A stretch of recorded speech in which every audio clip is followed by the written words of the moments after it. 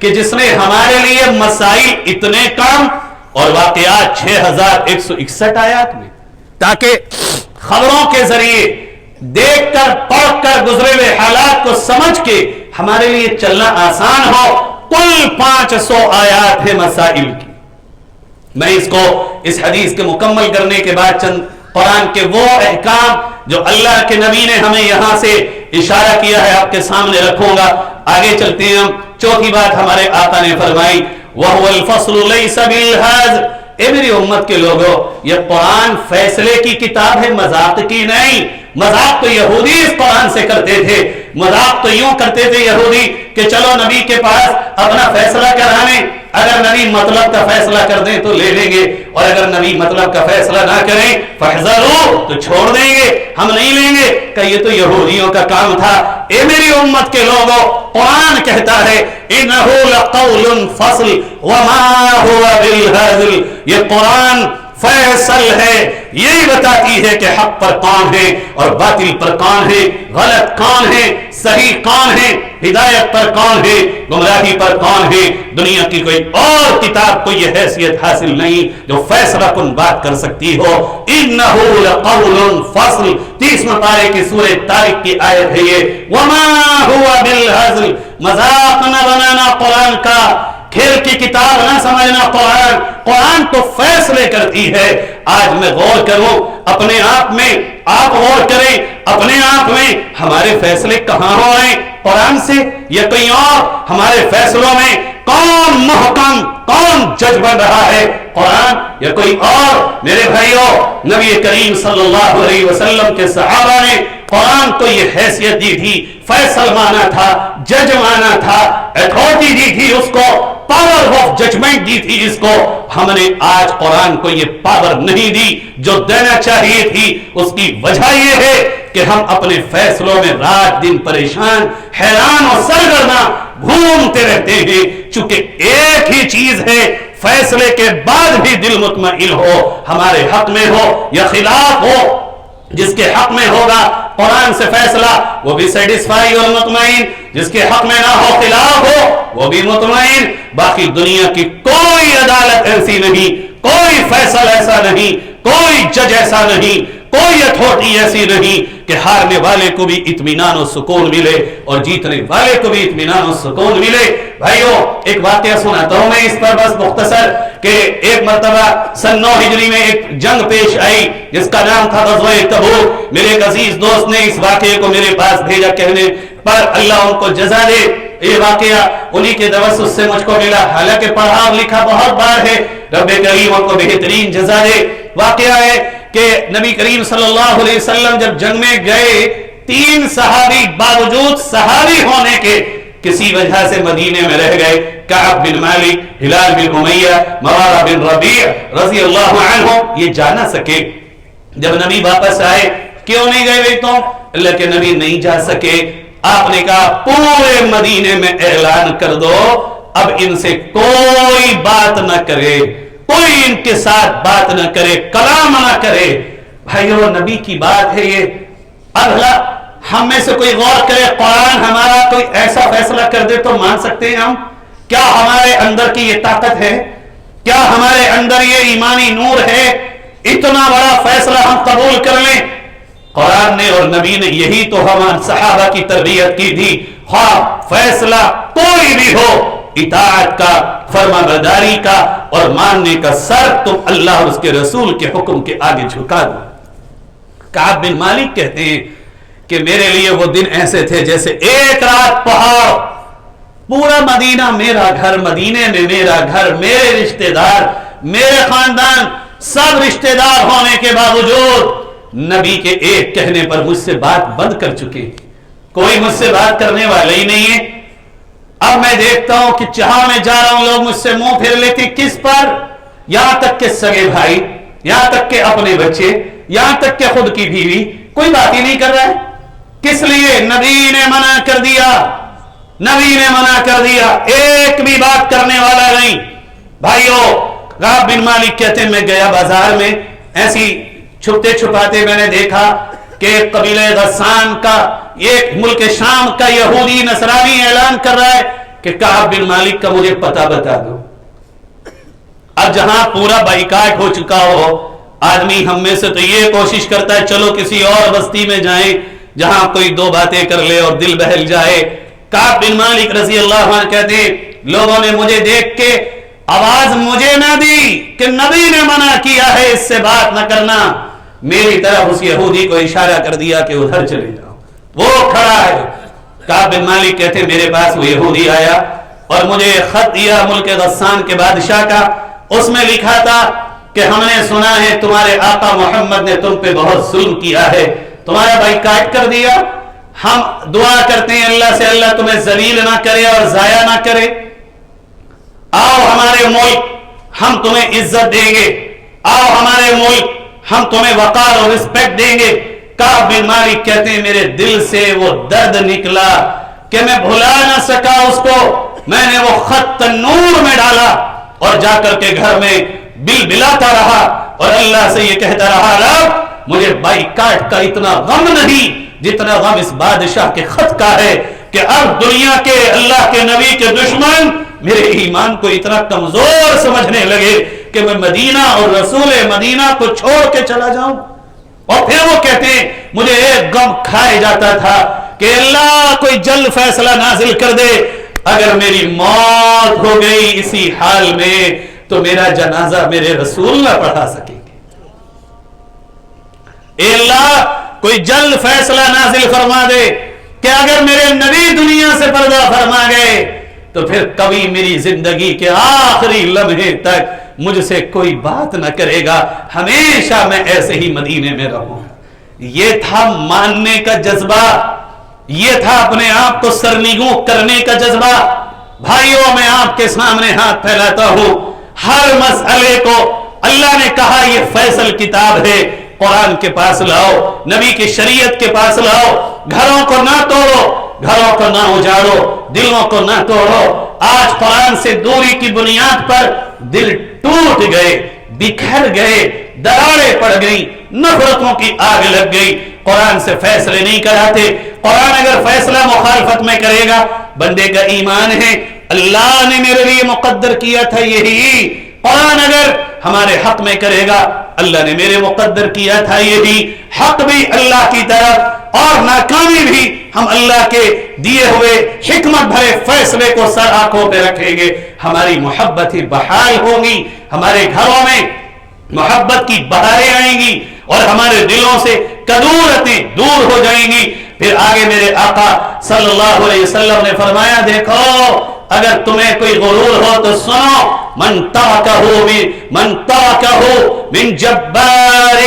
من جبارین اے متکبرین، اے غرور کرنے والوں، بڑائیوں کو دل میں رکھنے والوں اور یہ سمجھنے والوں ناپاک پانی سے تم پیدا ہو کے بھی تمہاری ناک زمین پہ نہیں آتی اور تم سمجھتے ہو تم کچھ ہو، تو سنو میرے نبی صلی اللہ علیہ وسلم فرمانے من ترکہ من جبارین، اگر کوئی تکبر کی وجہ سے قرآن کے فیصلے کو نہ مانے، قرآن سے دوری اختیار کرے، قرآن کو چھوڑے، من ترکہ من جبارین قسمہ اللہ اس کی گردن کو توڑ دے گا، اللہ اس کو ہلاک کر دے گا، اللہ اس کو دنیا میں نیست و نابود کر کے چھوڑے گا. کوئی تکبر کی بنیاد پر قرآن سے دوری اختیار کرے گا. بھائیو آج ہم دیکھیں کیوں ہم قرآن کے پاس نہیں آتے؟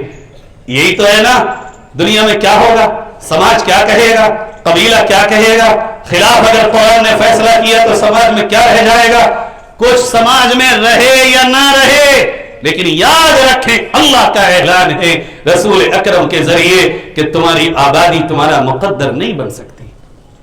پھر آگے فرمایا وَمَنِ ابْتَغَى الْهُدَى فِي غَيْرِهِ أَضَلَّهُ اللَّهُ، اے میری امت کے لوگوں اگر تم میں سے کوئی ہدایت اور رہنمائی اور اپنے مسائل کا حل قرآن کے علاوہ سے کہیں سے طلب کرے گا أَضَلَّهُ اللَّهُ، اللہ کا اعلان ہے اللہ تمہیں بھٹکا دے گا اور گمراہ کر دے گا.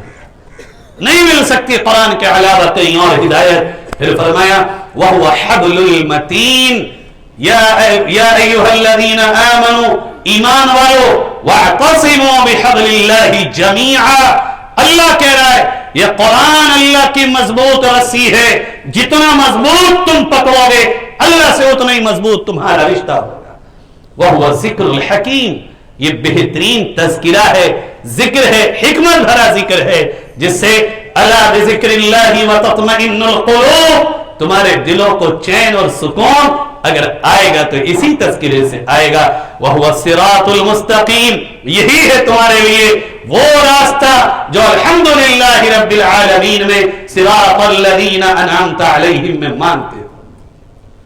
آگے پھر اللہ کے پاک نبی صلی اللہ علیہ وسلم نے فرمایا وَهُوَ الَّذِي لَا يُزِيغُ بِهِ الْهَوَىٰ، اے میرے امت کے لوگوں جو قرآن کو اور میری سنت کو پکڑیں گے، اب ان کی دل کی خواہشات، ناجائز تمنائیں، دنیا کی کوششیں اور کو قرآن سے پھر ہٹا نہیں سکیں گی.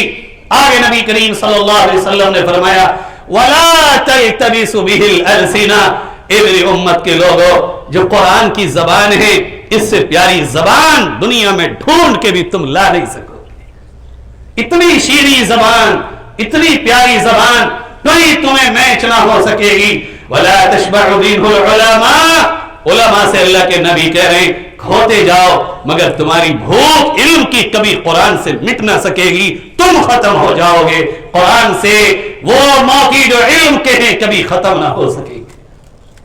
آگے فرمایا وَلَا يَخْلِقُ عَنْ كَثْرَةِ الْوَرْدِ، جتنا پڑھو گے اتنا مزہ آئے گا، جتنی تلاوت کرو گے کبھی پرانا نہیں ہوتا. ہر بار ایک الگ لذت، ہر بار ایک الگ مٹھاس، ہر بار ایک الگ شیرینی، ہر بار ایک الگ چاشنی، ہر بار ایک الگ ہی دل میں اس کے لیے ایک کیفیت بنتی ہے. یہ اکیلی کتاب ہے جس کو پڑھنے میں بھی تمہیں لذتیں آتی ہیں. اور پھر آگے فرمایا یہی وہ کتاب ہے لم تنتہی الجن اذا سمعته حتى قالوا، جنہوں نے بھی جب اس کو سنا تو یوں کہا تھا انا سمعنا قرآنا عجبا، یہ تو واقعتاً بڑی عجیب و غریب کتاب ہے. یہدی الی الرشد، یہی تو ہے جو رشد و ہدایت اور رہنمائی کرتی ہے ہماری اس راستے کی طرف جو سب سے بہتر راستہ ہے. پھر آپ نے فرمایا من قال به صدق، میری امت کے لوگوں جو قرآن سے بات کرے گا وہی سچا ہے، جو قرآن بولے گا وہی سچا ہے. ومن عمل به اجیرا، جو جتنا قرآن پہ عمل کرے گا اتنا ہی اللہ اس کو اجر دے گا. اور ایک آخری بات جو میرے آقا نے اس حدیث میں فرمائی ہے، بھائیو یقین جانیں اس سے بڑا تحفہ آج کی مجلس میں کوئی اور میرے آپ کے لیے نہیں ہو سکتا. فرمایا ومن دعا الیہ، جو قرآن کی طرف بلائے گا، پڑھنے کی طرف، پڑھانے کی طرف، قرآن کی طرف، تجوید سکھانے کی طرف، عربی سکھانے کی طرف، مدرسے میں بیٹھ کے پڑھانے کی طرف، ترجمہ پڑھانے کی طرف، جس حیثیت سے قرآن کی طرف جو بلائے گا ہدی الی صراط مستقیم، اللہ کہتا ہے آنے والے کو ہدایت ملے نہ ملے، بتانے والے کو ہدایت مل گئی. ہدیہ یہ صیغہ مجہول ہے، یہاں طلبہ علماء ہیں جانتے ہیں. ہدی الی صراط مستقیم، جو قرآن کی طرف بلائے گا، خواہ گھر میں پڑھائے، خواہ قرآن کی باتیں بتائے، عمل بھی کرے اور دوسروں تک پہنچائے، خود بھی پڑھے دوسروں کو بھی پڑھائے، خود بھی قرآن سے جڑے دوسروں کو بھی جوڑے، خود بھی قرآن کے قریب آئے دوسروں کو بھی لائے، خود بھی قرآن سے تعلق مضبوط کرے دوسروں کو بھی کرنے کی کوشش کرے. اب آنے والوں کو ہدایت ملے نہ ملے، آقا مکی مدنی مدینے سے اعلان کر رہے ہیں ہدیہ ہدیہ ہدیہ الی صراط مستقیم. ایک کرنے والے تیرے رب نے فیصلہ کر دیا کہ ہدایت تیرا مقدر بن جائے گی. اب بھائیو اس آخری بات پہ آج کم سے کم یہ فیصلہ ہو، ہم میں سے ہر ایک پڑھانے والا بنے گا، بلانے والا بنے گا، پڑھنے والا بنے گا، چاہے وہ انجینئر ہو، ڈاکٹر ہو، آفیسر ہو، تاجر ہو، بزنس مین ہو، دکاندار ہو، کاروباری ہو، کاشتکار ہو، ٹیچر ہو، وہ جہاں بھی ہو وہ اپنے 24 گھنٹے میں سے 2-2.5 گھنٹے خالی کرے اور کنٹینیو مرتے دم تک یہ فیصلہ کر لے کچھ نہ صحیح